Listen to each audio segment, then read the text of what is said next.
Pertarungan politik dan ekonomi dua raksasa Amerika Serikat dan Cina terus memanas. Pasca COVID-19, perseteruan keduanya akan memuncak, lalu di mana posisi Indonesia di antara dua raksasa yang berseteru?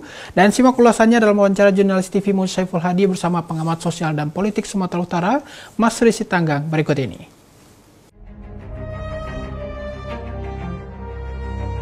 Banyak analisis memperkirakan kondisi Indonesia pasca COVID akan mengalami kondisi yang lebih sulit. Selain karena seluruh negara mengalami kehancuran ekonomi, maka perseteruan dua raksasa besar Amerika Serikat dan Cina adalah persoalan serius yang harus dihadapi Indonesia. Lalu di manakah posisi Indonesia di tengah perseteruan itu? Condong ke Amerika atau ke Cina? Masalah lain adalah persoalan mata uang, di mana Cina akan menggunakan yuan sebagai mata uang untuk bertransaksi di dunia internasional dengan mengabaikan dolar. Lalu seperti apa mata uang rupiah? Pengamat sosial dan politik Sumatera Utara Mas Risi Tanggang dalam wawancara dengan jurnalis TV Muhammad Saiful Hadi menyebut Indonesia akan mengalami masalah sulit yang hebat. Ya, saya tidak bisa memprediksi di mana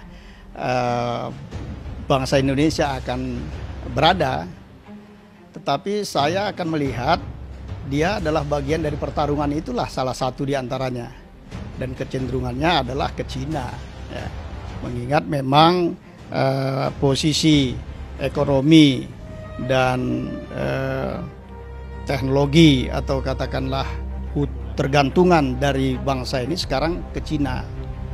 Jadi mungkin dia akan berpihak ke Cina, pemerintahnya, dan akan terjadi konflik dengan masyarakatnya, umatnya, bangsanya, ya kan? Pemerintahnya bukan ke Cina, tapi warganya, rakyatnya tidak akan ke Cina. Nah, ini persoalan sendiri. Jadi menghadapi persoalan internasional sekaligus juga menghadapi persoalan internal. Mata uang yuan dengan dolar itu tidak begitu menguntungkan bagi Indonesia. Apa solusi yang bisa dilakukan oleh Indonesia? Sebenarnya solusinya, kalau mau pemerintah sejak awal itu sudah banyak peluang untuk itu, ya. Malaysia, kemudian Turki dalam pertemuannya di Kuala Lumpur waktu lalu itu sudah berencana membuat mata uang bersama yang berbasis pada emas, ya kan? Apakah dinar atau dirham gitu. Jadi kalau itu kan stabil, relatif stabil. Harga emas stabil, ya. Perak stabil, tidak seperti mata uang kertas sekarang yang tiap hari uang kita berkurang nilai nilai nominalnya. Jadi kita berharap sebenarnya ada langkah pemerintah Jokowi ini di luar dari skenario Amerika dan Cina, ya. Kalau itu bisa, saya kira rakyat akan di belakang Jokowi. Tapi kalau dia mengikut kepada Cina, saya khawatir sebagian besar dari anak bangsa ini akan mengambil langkah sendiri pula, kira-kira gitu. Ada rencana Indonesia, negara akan mencetak uang sebanyak 6.000 triliun untuk menutupi kondisi. Sebetulnya negara Indonesia sudah hancur nggak sih, Pak? Kalau dilihat dari suasana sekarang ini, sepertinya negara ini hampir-hampir ambruk, ya. Dari banyak indikator kita lihat, ya.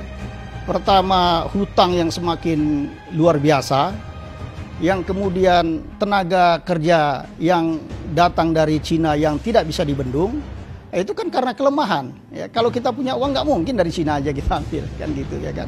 Jadi ketergantungan kita yang luar biasa juga terhadap baik tenaga kerja, teknologi dan sebagainya. Nah kemudian ini masa COVID ini kan kelihatan bagaimana COVID dimanfaatkan dengan dengan Perpu yang sekarang sudah menjadi Undang-Undang Nomor 1 tahun 2020, ya. Itu justru untuk recovery ekonomi, bukan semata-mata untuk menyelamatkan warga kita yang